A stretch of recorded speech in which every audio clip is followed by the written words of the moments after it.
What's going on, y'all? Welcome back to the madness. We are in full axe madness. I am going deep diving into the axe effects and showing some really interesting ways that the blocks can work together with controllers and modifiers to really make this thing come to life. I think you're really going to get a lot out of this video. This preset is becoming my favorite that I've made so far, in just the way that it has so much dynamics and real juicy flexibility. So let's go ahead and give you an idea of what it sounds like and why it's so cool. Let me go ahead and just start off with some clean sounds.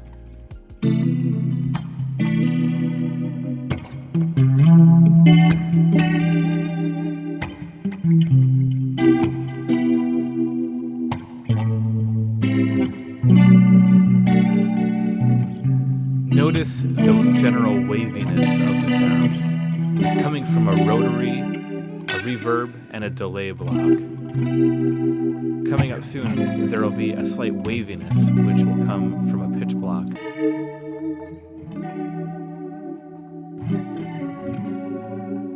This scene is really nice.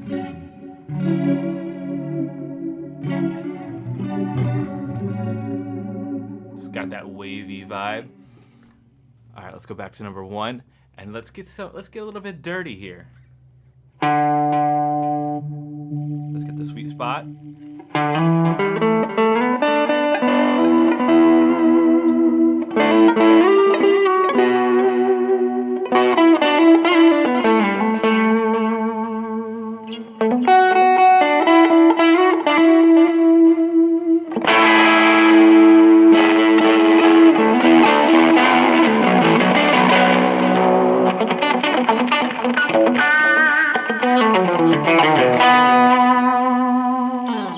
That's a general gist of what you're going to get out of it. There's so much more you can do. This is just, obviously a pretty short demo, but it's got 3 distinct sections, and we'll get into that in a second, and also the particularities with the multiplexers and a bunch of other blocks you may not be totally familiar with using, but have a use in this preset, which make it really, really fascinating. All right, let's go ahead and dive in.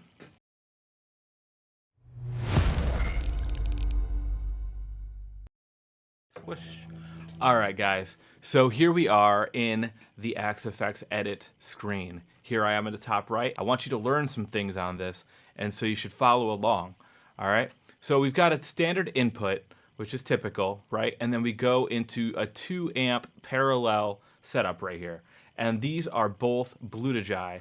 And Bludojai are dumbles that are intended to be modeling after a very legendary guitar player's tone and his personal dumble, right? This is modeled after that. So we've got 2 channels here. Each of these blocks is a Bludojai lead, which is the lead channel, and the clean, which is the clean channel, which is what I demonstrated earlier. This being the clean channel, and this being the lead channel, or the clean and lead. I'm not sure if I said that right. But either way, so we've got these 2 blocks right here, and they both go into a multiplexer. And now this is where things start to get kind of freaky, right? So we've got this input select, and it's controlled by a modifier. Amazing. And the modifier is my FC pedal, my expression pedal. So if I move this up and down, my selector is going, and the parameter range is between row 2 and row 3. Row 2, row 3. So as I push down the expression pedal, the row is changing at about the halfway point. Now, this is important because that means you don't have to hit a switch in order to make any modifications to the multiplexer input. So as you can see, I push it down, row 3, row 2, row 3, row 3. You know what I mean? So it does that for you on an expression pedal. Interesting way to do things, right? Because also, over here on this multiplexer, I've got the same thing, but the range is slightly modified. So there's a larger throw for this one. What that means is that when you have this thing in the sweet spot, which is right here, this is still row 2, right? This is the clean effects. And then over here, you've got row 3. What does that do? That means that the lead channel is now sourcing from the clean effects line, which is up here. So, and then that means also that if I were to go to 4, where I have this pitch block in effect with the balance shifting, you can have basically entirely different sounds based on where you have this expression pedal thrown to, which is really an interesting use of the multiplexer, in my opinion. So let's go ahead and get further into this thing so you can kind of get an idea. So we got the cabs here, which is a dual cab setup. We've got a 2x12 room microphone with a 1x12 421B.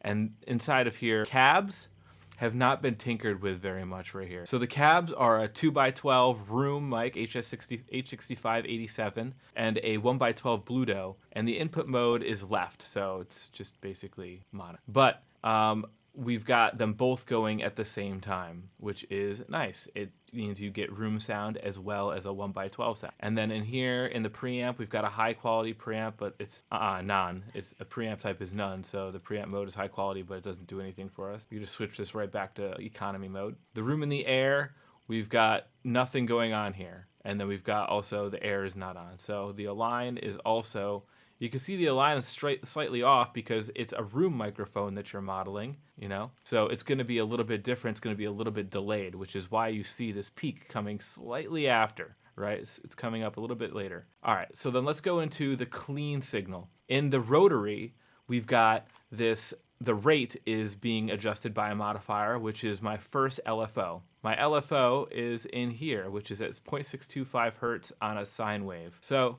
your rotary is just swinging back at 0.625 hertz, which is great. And then the tempo set to none. Everything else is pretty standard. And then the reverb is a South Church. It's one of my favorites. And then the delay is a sweep delay of 500 milliseconds. And then the pitch, also, the balance is shifting, so you can hear that real quick. You can hear that it's moving back and forth, which is a really nice added effect, which is what's being used on scene 4. So this preset has 4 scenes, and they're all kind of interesting in their own right. So first one is kind of standard. 2 is no times, and then 3 is times, and then 4 adds the sway. So that's what's going on there. And then let's go to the dirty effects. The dirty effects, we got a shimmer drive. This works really, really good. Go ahead and hear that again. And I'll tell you again, the volume knob really, really affects the tone of this thing. A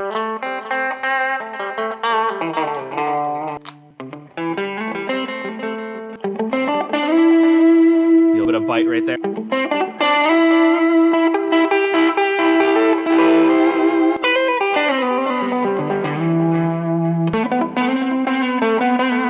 Sounds nice. Sounds smooth and buttery. It's exactly what you'd like. And I'll tell you, like, the dynamics that you get just from messing with the volume knob and the tone knobs are outstanding. So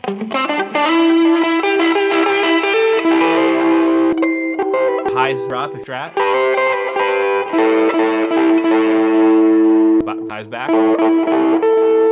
So that's the drive, the shimmer drive. We got the tone in here, a little bit low cuts up to 87, and the highs and the trebles are boosted. And here we got the mids boosted a slightly up in the lower range first, but that's okay. Post on the graphic EQ, and then advanced we got the germanium clip type, and we got a clip shape of 5.63. Those actually change things quite a bit. These are very sensitive dials. And the reverb is a studio reverb, ultra high quality, 2.5 seconds, and then we've got a delay here, which is at 500 milliseconds. It's a vintage digital. And of course, the repeat stack hold is off because I don't want that. And the modifier here, once again, notice the throw range is slightly different. Still row 2, row 3, but the range is a little bit increased so that you have that point in the middle of the throw where you get a row 2 instead of a row 3 on here, which is really, really cool. So I'll get back to the lowest point where it can be at a row 2. There it is. And this is row 3. It's a big deal.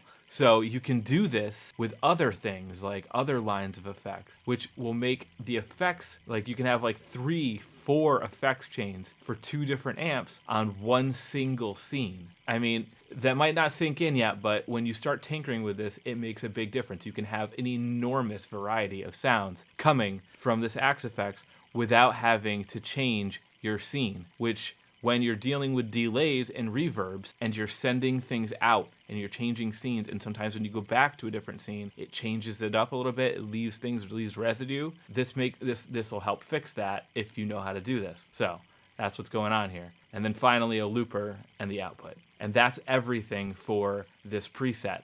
I hope you get something out of it. I think the sound of it is really, really fantastic, but I'll just go ahead and start playing with it again real quick.